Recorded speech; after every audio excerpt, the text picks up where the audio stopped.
Hello everyone, hope you're doing well. Today, we're having a look at the Boxer MGS. This is the new event vehicle, which is being added to War Thunder tomorrow, and it's looking pretty good. I feel like, at least for me, I'm very happy with how it's going to perform in the game, but I thought I would show you some of the stats and what's available on the vehicle. Now, the event starts tomorrow, but this vehicle won't be available until you get all of the stages done. You can find the stages over here once they are added to the game, but it'll be here tomorrow, so don't worry about it. I'm going to make a video talking about the event, how to complete it, how to do all that stuff too. So, let's have a look at the Boxer.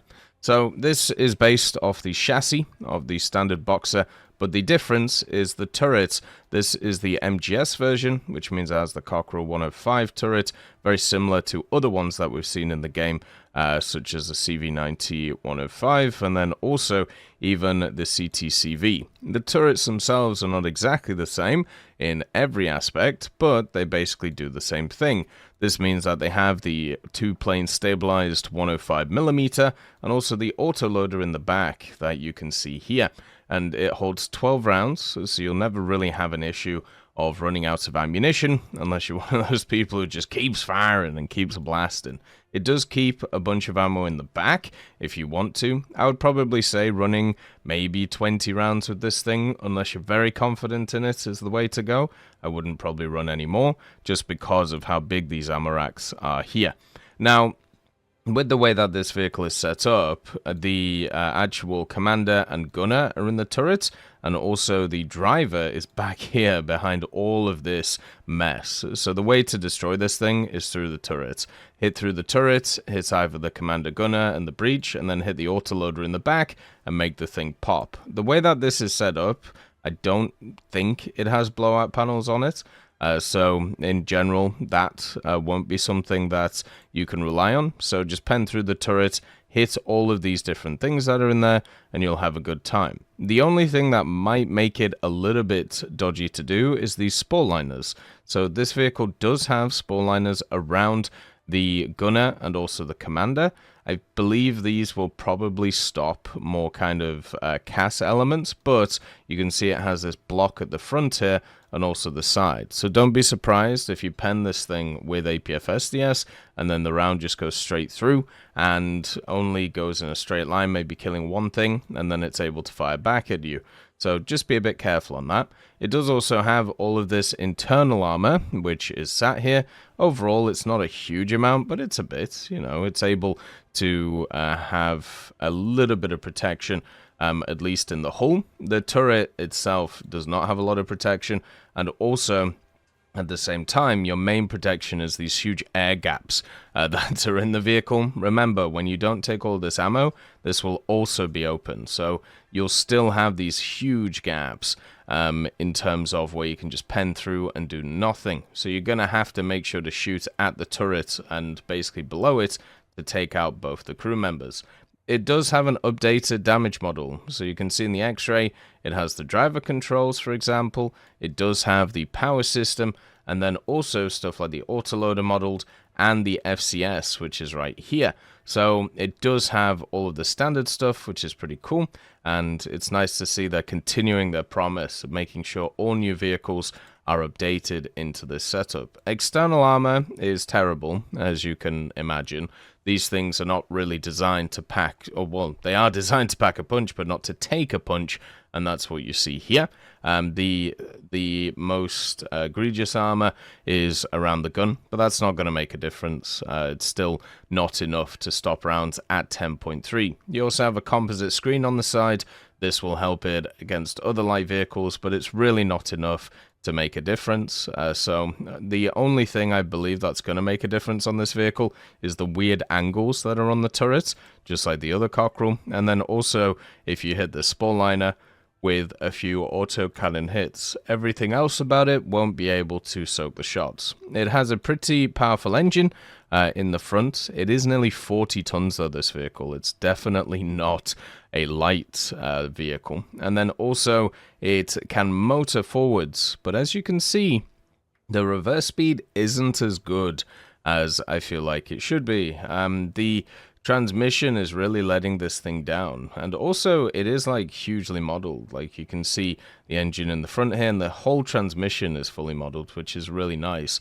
But unfortunately, it's just not going to go backwards very fast. It would be nice if it was a little bit quicker. 20 kilometers an hour is pretty nice, but when you think about the fact that the mobility of this vehicle is its survivability, and also how huge it is compared to other vehicles, you're going to have to get around the place super quickly. And that's not what this transmission lets you do in a reverse direction. Now, looking at its modifications, it's pretty standard. You know, you have the DM33 for rank 1, so that's quite nice. You can get that after getting, you know, the parts and FPE or even beforehand. And it also gets a HESH shell, so if you want a meme, I suppose you can. No HEVT, no HE, nothing like that, but you do get the DM63. And this basically sets it apart from the CTCV 105. That's why this thing is 10.3 instead of 10.0.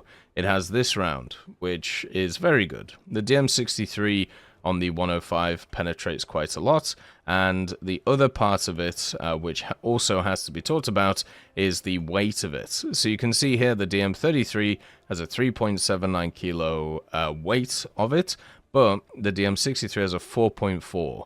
This means when it penetrates, which it will do more often, it also has a really nice post-penetration effect and creates a lot of shrapnel to annihilate a vehicle behind. That's why this is such an upgrade over that. Now, it does get thermals, which is really good, and also the LWSLR. This does get commander thermals, if that is something you enjoy. Also gets the drone as well, so overall, a lot of nice stuff. Smoke grenades as well. Not a ton of them, only 8 it looks like, but if they fire off in sets of 2, that's not a huge issue. So yeah, the vehicle itself, I would say, is looking pretty good.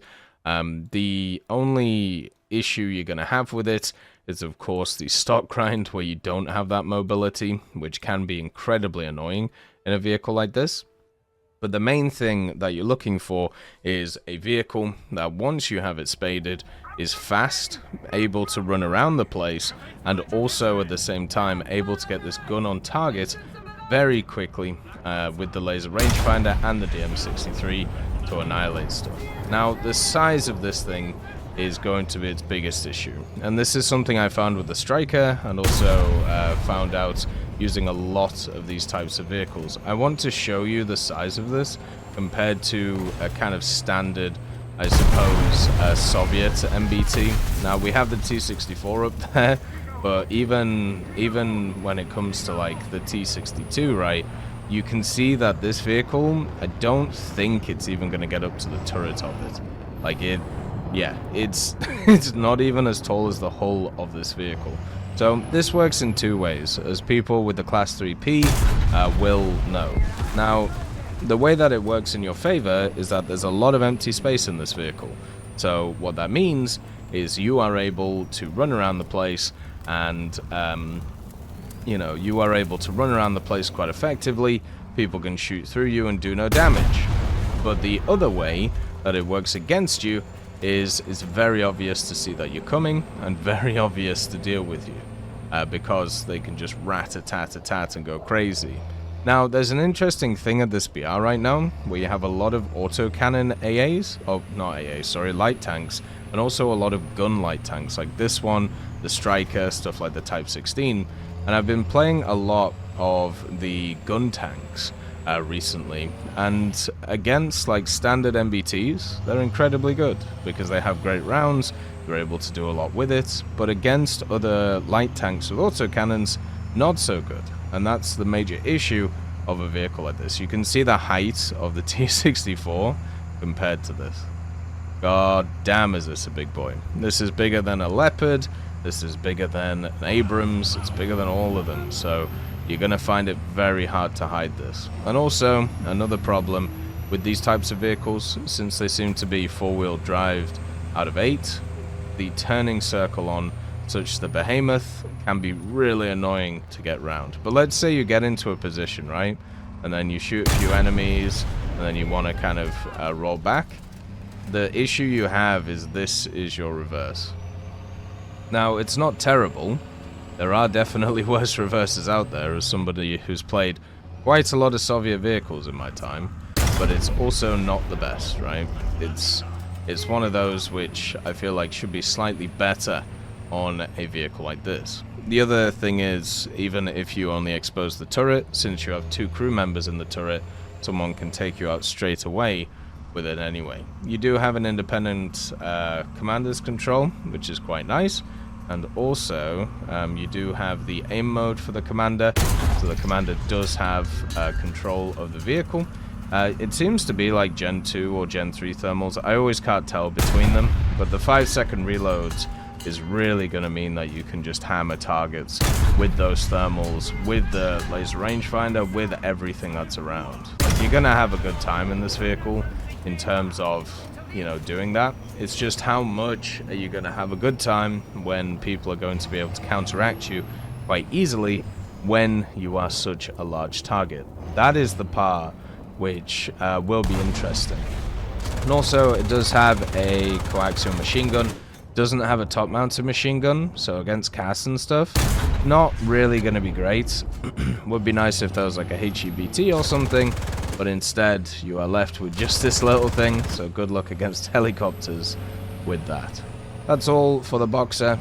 My general opinion is I think it would be nice to have in the 10-3 lineup. The Leopard and also others are very strong. Germany already has a lot of very good light tanks, but there's no reason to not add another one to the mix. Hopefully you enjoy the event. Hopefully you can get this thing. And as always, hope you have a wonderful day. I'll see you next time. I'd just like to thank GMG Smiley, CD Beans, Chieftain Mike, EMN3 Galaxy, Tulio Pontecorvo, Brendan Quinn, Carrion Crow, Gus Irenicus, Pyman, Wartinder, Teddy, Daniel Stanton, Martinez, B. Young, Ozzy Panzer, Alan Hacker, Liam Shear, Opium Prime, Lafouche, Sem, Aslan, Uncle Bean, and Derek R. for supporting the channel.